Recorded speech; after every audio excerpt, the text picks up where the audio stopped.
আজকে আমরা ধ্বনি পরিবর্তন দিয়ে শুরু করি। তো ধ্বনি পরিবর্তন অনেকের কাছে কঠিন মনে হয়, তো আজকের ক্লাসটা করেন। আশা করি যে ধ্বনি পরিবর্তন সহজ মনে হবে। হ্যাঁ, তো দেখেন আমরা প্রথমে শুরু করতেছি আদি স্বরগম দিয়ে। এখানে দেখেন আদি স্বরগম, মধ্য স্বরগম আর অন্ত স্বরগম। হ্যাঁ, তিনটা। তাহলে আগে আমাকে বুঝতে হবে যে স্বরাগম শব্দের অর্থ কি। স্বরাগম শব্দের অর্থ হচ্ছে স্বর প্লাস আগমন। স্বর মানে কি? স্বর মানে হচ্ছে স্বরবর্ণ, তার মানে স্বরবর্ণের আগমন। স্বরবর্ণের আগমন কোথায় হবে? আদিতে, মানে শব্দের প্রথমে। এটা হবে হচ্ছে শব্দের মধ্যে, আর এটা হবে হচ্ছে শব্দের শেষে। ওকে, এই তিনটা আমরা বুঝতে পারছি। তার মানে এখানে কি স্বরবর্ণের আগমন ঘটবে, এই যে শব্দের আদিতে স্বরবর্ণ আসলে। তো এখন দেখেন এখানে লেখা স্কুল থেকে স্কুল, তাই না? তো দেখেন এখানে স্কুল আছে, এখানেও স্কুল আছে, কিন্তু প্রথমে একটা রস্যই বসে গেছে। তার মানে কি এই রস্যইটা আমরা এক্সট্রা নিয়ে আসছি। তার মানে কি শব্দের আদিতে একটা স্বরগম মানে স্বরবর্ণ আসছে। আবার স্টেশন, স্টেশন, সো এখানে রস্যই একটা এক্সট্রা চলে আসছে। আস্তাবলে, আস্তাবল, আস্তাবল, এখানে একটা এক্সট্রা চলে আসছে। স্পর্ধা, আস্পর্ধা, সো একটা এক্সট্রা চলে আসছে। তো কোথায় আসছে? শব্দের প্রথমে আসছে, এই জন্য এটাকে আমরা বলতেছি শব্দের আদি স্বরাগম। তাহলে মধ্য স্বরাগম কোথায় হবে? মধ্য স্বরাগম হচ্ছে শব্দের মধ্যে আসলে। বাট এই জায়গাটায় আপনাকে একটু বুঝতে হবে। হ্যাঁ, এখানে বুঝতে হলে আপনাকে একটু যুক্ত বর্ণ বুঝতে হবে। তো একটু ভালো করে দেখবেন, যে মনে করেন যে কমল, এই যে কমল বানানটা আমরা লিখলাম, ঠিক আছে? এই কমল বানানটাকে যদি আমরা একটু ভাঙি, তাহলে এই প্রত্যেকটা বর্ণের ভিতরে অ অন্তর্নিহিত থাকে। এই অটাকে যদি আমরা বের করি, তার মানে হয় হচ্ছে ক হস প্লাস অ। এই ক হস প্লাস অ, ঠিক আছে? এই ক হস প্লাস অ মিলে হয় হচ্ছে ক। ক্লিয়ার? ক হস প্লাস অ মিলে কি হয়? ক। তেমনিভাবে এই মকে যদি আমরা ভাঙি, তাহলে ম হস প্লাস অ, তাহলে এটা হবে হচ্ছে ম। আবার লকে যদি ভাঙি, তার মানে হচ্ছে ল হস প্লাস অ, তার মানে হচ্ছে ল।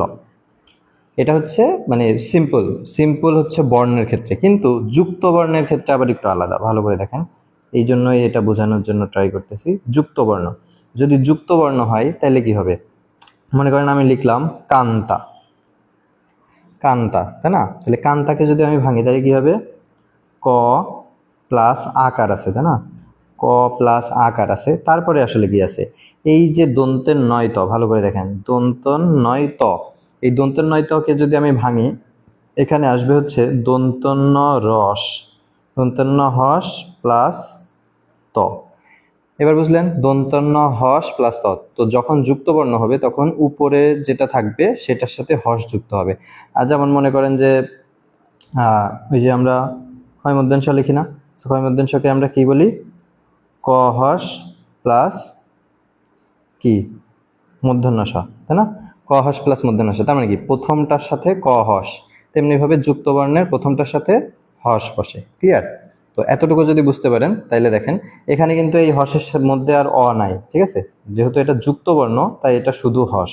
ওকে, তো এখন দেখেন এখানে একটা পরিবর্তন আছে, যে মধ্য স্বরগম। মধ্য স্বরগমে রত্ন থেকে রতন। হ্যাঁ, এখন তাহলে আমরা একটা নিলাম যে রত্ন থেকে রতন। তাহলে এই দুইটা শব্দকে আমরা এখন ভাঙবো। হ্যাঁ, একটা হচ্ছে রত্ন আর একটা হচ্ছে রতন।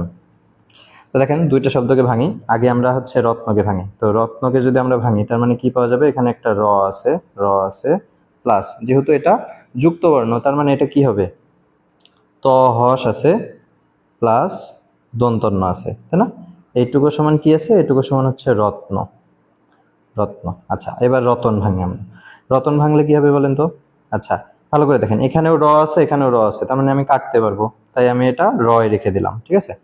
আবার এখানে দেখেন ত আছে, কিন্তু এখানে ত হস আছে, এই জন্য এই তকে আমি এখন ভাঙবো। এই তকে যদি আমরা শুধু ভাঙি, তাহলে কি হবে বলেন তো? ত হস প্লাস অ। ওই যে একটু আগে বলছিলাম না, এখানে শুধু তকে ভাঙলে ত হস প্লাস অ, তাই না?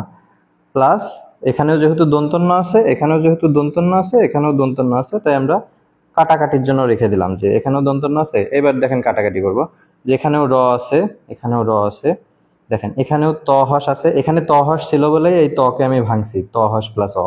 তাহলে এই ত হস কাটলাম, ত হস কাটলাম, আবার এখানে হচ্ছে দন্তন্য কাটলাম, এখানে দন্তন্য কাটলাম। তাহলে এক্সট্রা কি বেঁচে থাকলো? এক্সট্রা এই অ, এক্সট্রা এই অটা বেঁচে থাকলো। তার মানে কি এটা হচ্ছে শব্দের মধ্যে আসছে, তাই এটা হচ্ছে মধ্য। আর যেহেতু এটা স্বরবর্ণ, তাই এটাকে বলি আমরা হচ্ছে মধ্য স্বরাগম। ওকে, তাহলে এই জন্য এটা হচ্ছে মধ্য স্বরাগম, রত্ন থেকে রতন।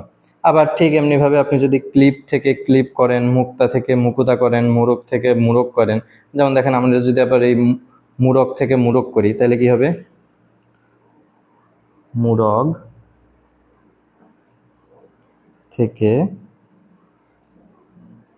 মূরক, তাই না? এখন যদি মনে করেন এই মূরককে আমরা ভাঙি তাহলে কি হবে? ম প্লাস রস্যু প্লাস র প্লাস গ, তাই না? এটা এটা একটা ভাঙলাম, এটা হচ্ছে মূরক। আর এই মূরক কি হবে? এই মূরক ভাঙলে হবে হচ্ছে ম প্লাস রস্যু প্লাস র প্লাস ও প্লাস গ।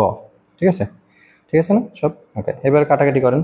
এই ম কাটলাম, এই ম কাটলাম, এই রস্যু কাটলাম, এই রস্যু কাটলাম, এই র কাটলাম, এই র কাটলাম, এই গ কাটলাম, এই গ কাটলাম।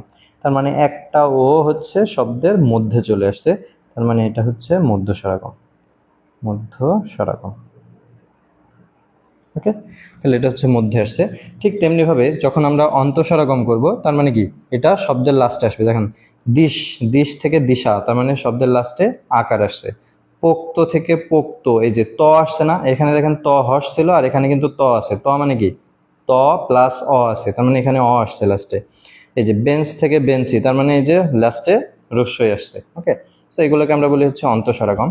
অপিনিহিতি সোজা, অপিনিহিতি হচ্ছে এখানে কি লেখা? পরের রস্যইকার বা রস্যকার যদি আগে উচ্চারিত হয় তাহলে সেটাকে আমরা বলি হচ্ছে অপিনিহিতি। যেমন দেখেন আজি আইজ, পরের রস্যকার মানে কি? দেখেন আজি থেকে আইজ এর মানে কি?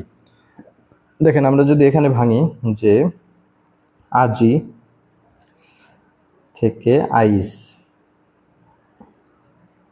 তার মানে এই আজিকে যখন আমরা ভাঙবো তখন কি হবে? আ প্লাস আগে হচ্ছে বর্গের জ, ঠিক আছে? আগে বর্গের জ, তারপরে রস্যই। ওকে, আগে আমরা বর্গের জ দিই, তারপরে রস্যই দিই। ওকে, তাহলে এটা হচ্ছে আজি হইলো। এবার আজি থেকে আমরা আমাদের কি বলছে এখানে ভালো করে দেখেন, অপিনিহিততে বলছে পরের রস্যইকার বা রস্যকার যদি আগে উচ্চারিত হয়, তার মানে এই যে পরে আমাদের রস্যইকার ছিল এটা আগে উচ্চারিত হবে। তার মানে আমরা কি করব?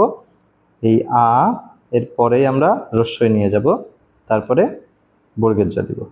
তাহলে কি আইজ হয়ে গেল না? এই পরের বর্গের জটা, পরের রস্যইটা আগে নিয়ে আসলাম, তাহলে আইজ হয়ে গেল, আইজ। মানে এটা হচ্ছে অপিনিহিতির উদাহরণ। সো এরকম যদি হয় তাহলে সেটা অপিনিহিতির উদাহরণ। অসমীকরণে আমরা কি বলি? অসমীকরণের বলি হচ্ছে একই স্বরের পুনরাবৃত্তি দূর করার জন্য মাঝখানে যখন আমরা স্বরধ্বনি যুক্ত করি তখন সেটাকে আমরা বলি হচ্ছে অসমীকরণ। যেমন এখানে দেখেন ধপ ধপ, ধপা ধপ, তার মানে এর মধ্যে যদি আমরা একটা আকার যুক্ত করে দিই তাহলে সেটা ধপা ধপ হয়ে গেল। তার মানে কি? একই স্বরের পুনরাবৃত্তি। একই স্বর কোনটা? এই যে ধপ আর ধপ, একই স্বর। এটাকে দূর করার জন্য মাঝখানে যখন একটা আমরা স্বরধ্বনি আনি, এই যে মাঝখানে আকার আনলাম, ঠিক আছে? ধপা ধপ, টপ প্লাস টপ, টপা টপ, এগুলো হচ্ছে অসমীকরণ। আর স্বরসঙ্গতি, স্বরসঙ্গতি মানে হচ্ছে একটা স্বরধ্বনির প্রভাবে আর একটা স্বরধ্বনি চেঞ্জ হবে। যেমন আমি এখানে একটু দেখাই, এই যে দেশি দিশি বিলাতি বিলিতি, ঠিক আছে? এটা একটু দেখি, দেশি দিশি। এখানে যদি আমরা একটু দেখি যে দেশি, দেশি থেকে দিশি, দেশি থেকে দিশি, এই যে দেশি, একে যদি আমরা এখন ভাঙি তাহলে কি হবে বলেন তো? দ প্লাস এ প্লাস তলবস্য প্লাস রস্যই, তাই না? এন্ড এইটাকে আমরা এখন করব হচ্ছে দ প্লাস কি? রস্যই, তাই না? দ প্লাস রস্যই প্লাস তলবস্য প্লাস রস্যই। তাহলে দেখেন এই দ দ আছেই, দ দ আছেই, এই যে তলবস্য আছে, তলবস্য আছে, রস্যি আছে, রস্যি আছে, কিন্তু এখানে একটা এ কার ছিল, সেই এ কারটা এখন রস্যইকার হয়ে গেছে, এ কারটা রস্যইকার হয়ে গেছে। তার মানে কি? একটা স্বরধ্বনির প্রভাবে আর একটা স্বরধ্বনি আসছে, তখন সেগুলোকে আমরা বলবো হচ্ছে স্বরসঙ্গতি। তো সেটা যদি হচ্ছে এই যে যে অন্তঃস্বর মানে শব্দের লাস্টে যদি চেঞ্জ হয় তাহলে সেটাকে আমরা বলবো প্রগত। যদি শব্দের প্রথমে চেঞ্জ হয়, যেমন এই যে আখো থেকে এখো, মানে এই আকার এ কার হয়ে গেছে মানে শব্দের প্রথমে, তাহলে সেটাকে আমরা বলবো পরাগত। যদি মধ্যে চেঞ্জ হয়, যেমন বিলাতি বিলিতে, এই মধ্যের আকার রস্যিকার হয়ে গেছে, তাহলে সেটাকে আমরা বলবো হচ্ছে মধ্যগত। আর অন্যান্যতে দুইটাই চেঞ্জ হবে। হ্যাঁ, তাহলে এইটা আমরা বললাম হচ্ছে আরো একটু।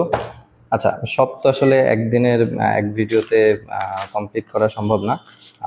তো আমি আর একটা দেখাই দিচ্ছি, তো এটাই বুঝতে পারবেন। আচ্ছা, এখানে আরেকটা লেখা হচ্ছে স্বরলোপ বা সম্প্রকর্ষ, ঠিক আছে। সো স্বরলোপকে কখনো কখনো সম্প্রকর্ষ বলা হয়। তো এখানে স্বরলোপ মানে কি, এর আগে মনে আছে যে স্বরাগম মানে স্বরবর্ণ আসছিল, আর এখন হচ্ছে স্বরলোপ মানে স্বরবর্ণ এখন চলে যাবে।